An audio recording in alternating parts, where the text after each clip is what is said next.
Hey guys, Stephanie Denman here from the Denman Homestead, and I'm out in the side garden. I'm going into the greenhouse, but I wanted to talk to you guys about something that I'm choosing not to grow this year. I considered it, and I was actually going to start them this morning in some seed pods, but after some research, I'm not going to grow it, and I want to tell you why. But first, let's do a little bit of an update on what we've got going on over here in the side garden. All right, so I attempted to take some scrap metal, some cattle panels, scrap pieces, some H-posts from signs that I had laying around, and I wanted to put it in this bed. This one's doing much better as far as digging is concerned, because I was able to have a long enough piece to put on the side, and so anything that kind of jumps on top gets a little uncomfy, jumps right off.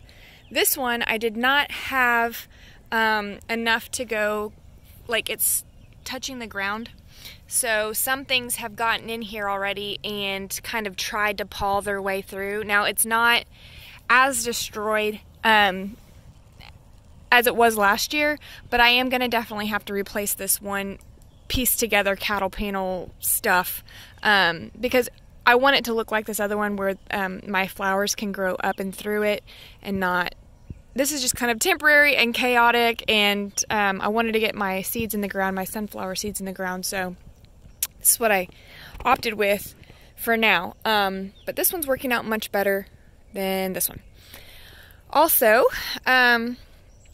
the other day I tried something called chaos gardening, where I had a big packet of basil seeds and I spread them all around these grape trellis areas, and I didn't know if they were going to be viable seeds or not, and it turns out it's looking like they're not going to be a viable seed.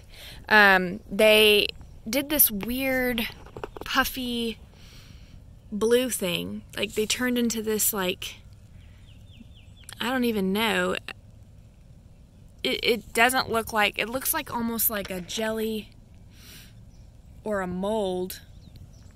It's not, I don't think that these are going to be, I don't think they're going to work out. I don't know if maybe they were roasted first, or what was coated on them, or what, but it's, they're not sprouting, and they're just kind of like puffing up in a weird way. So I don't think that these are going to work out. So yeah, just wanted to give an update on that. And then over here, as I also planted some in this one too, but they're also not growing. But here I sprinkled some radish seeds around, and these ones are for sure popping up. Look at those stems, they're red. These little radishes. So those are coming in. That's pretty cool. I've got my oregano, my hedge of cilantro is crazy. This is all cilantro. A couple more radishes were over here, and I just put this down again for like things that like to jump in here and dig, so to kind of protect the little baby seedlings. I've got my goji berry.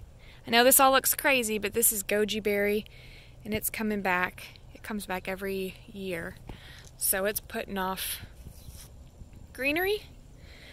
We'll get some goji berries from that.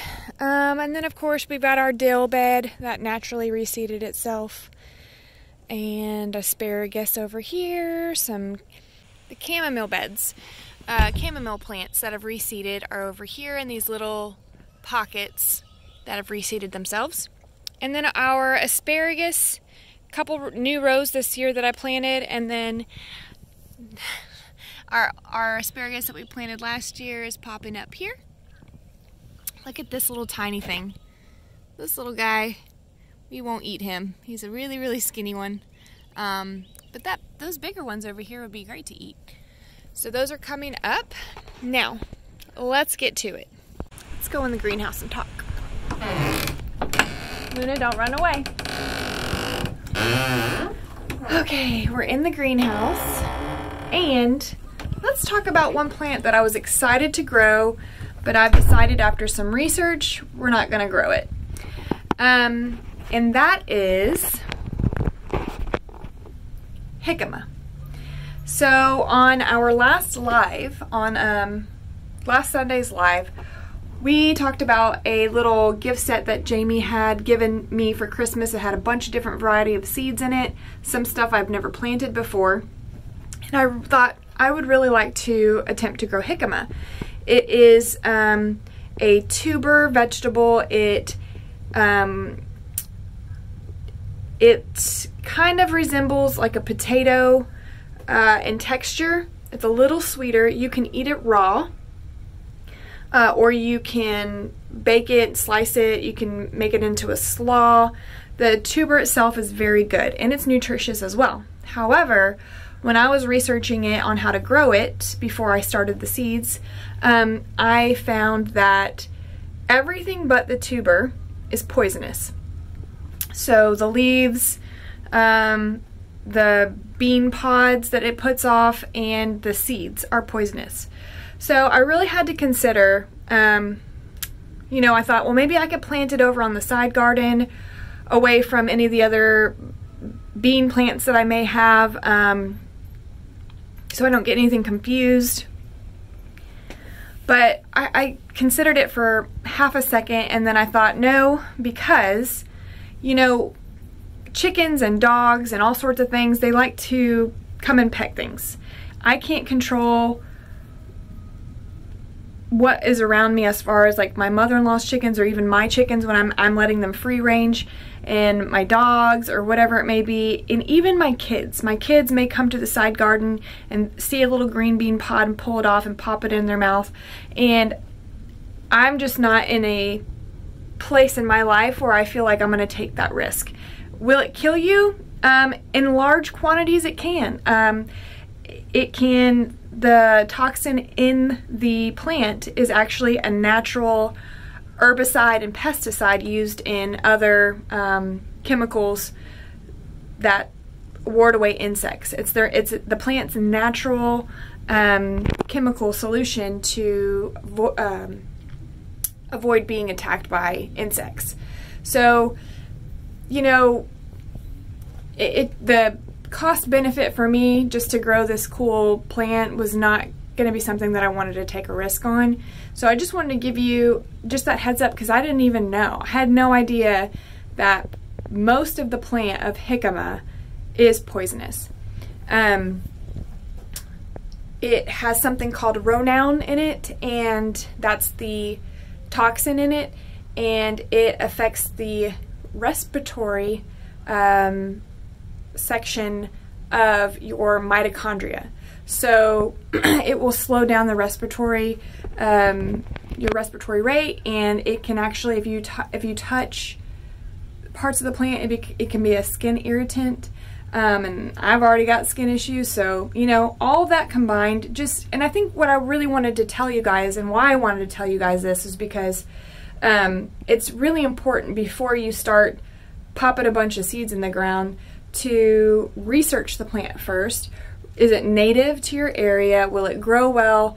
And then also too, is it going to be a healthy option and worth it for you to grow?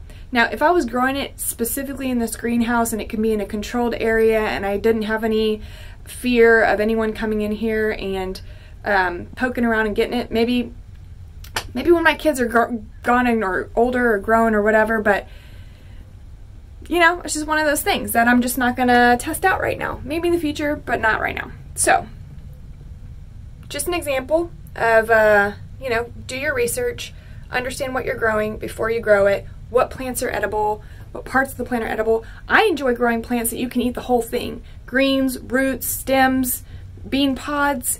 Those are like my kind of thing, where you can eat it all and not have to worry. So, just a heads up, that's what we are not going to be growing this year in our garden. But while we're in the greenhouse, let's look around at what we are growing. We've got the yellow squash coming in good. We've got our melons coming in good. More melons over here, just a different variety.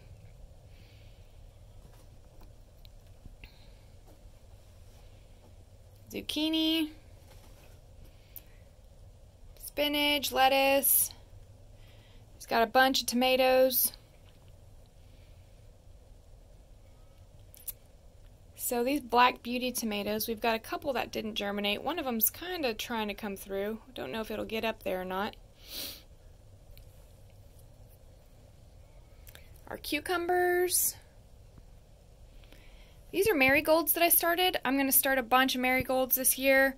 Marigolds are a great way to ward off bad pests and to attract good pests like ladybugs. So marigolds are a great thing to have in your garden.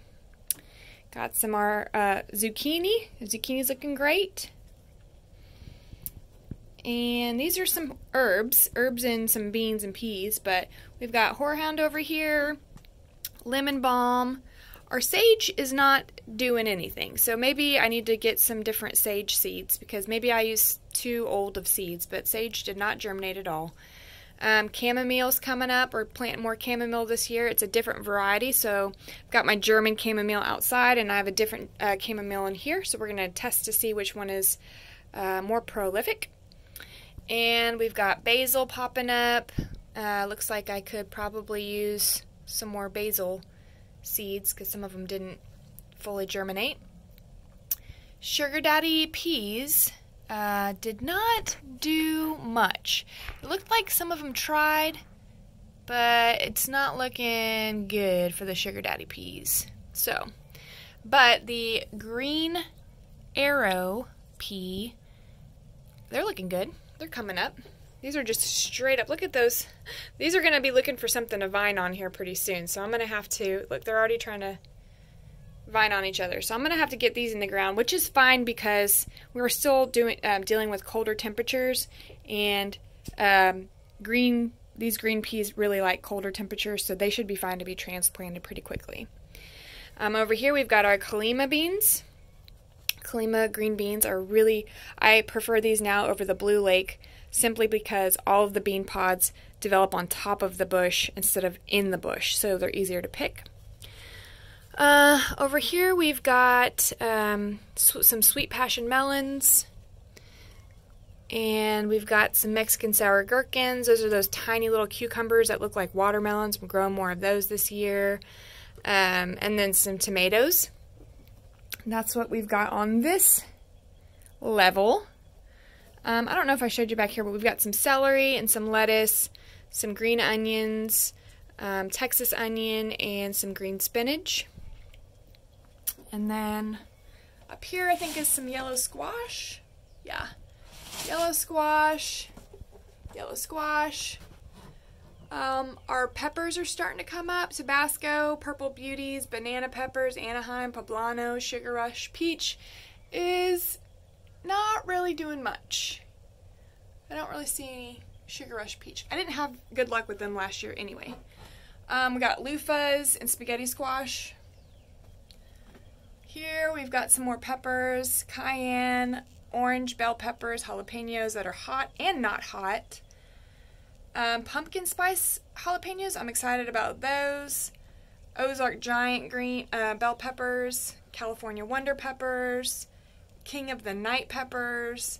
Then we've got more tomatoes. Spoon tomato, heirloom mix, which is not doing anything. Looks like those seeds probably need to be tossed out. The green giants I love, so I'm growing a bunch of those. And some San Marzano tomatoes. And then over here, I just started this tray, so nothing's going on yet. We've got butternut squash, calendula, and parsley.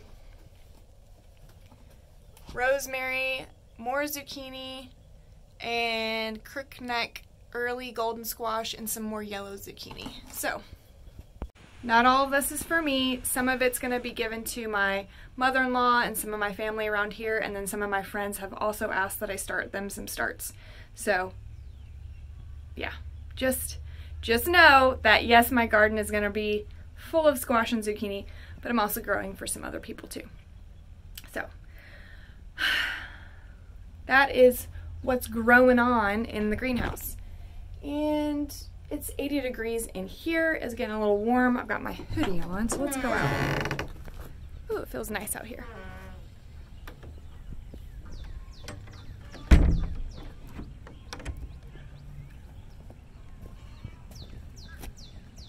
Luna. All right. So that is our update on what's going on in the garden. Out in the big garden, I've direct sowed some beets and lima beans. So beets and lima beans have already been put out in the big garden in the back. And in the next couple weeks, I'm going to be tilling up our corn patch where we do our corn. So I'll be having to borrow probably Lester's tractor again and till that up. And that's what we have going on right now. Our mushroom log is putting off a ton of oyster mushrooms. The really cool thing about this log is that it started growing oyster mushrooms, and once you have an inoculated log with an edible mushroom, keep it around because you can continue to harvest from that log for a long, long time. And I'll show you, turn you around, you can see. This is our tree that we cut down last summer, and it continues to put off oyster mushrooms that we can harvest and make really cool dishes with. But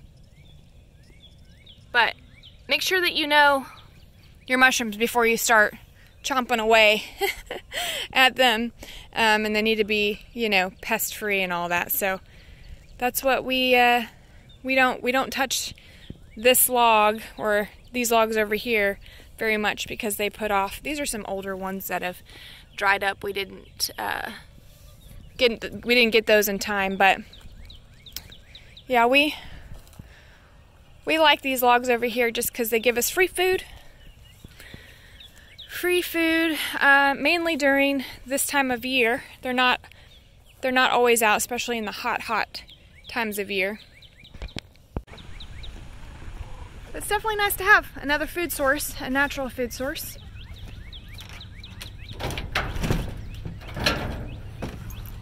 Speaking of food source,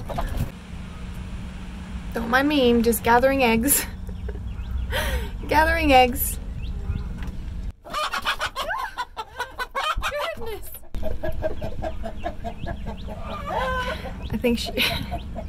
I think she minded me. Got the eggs.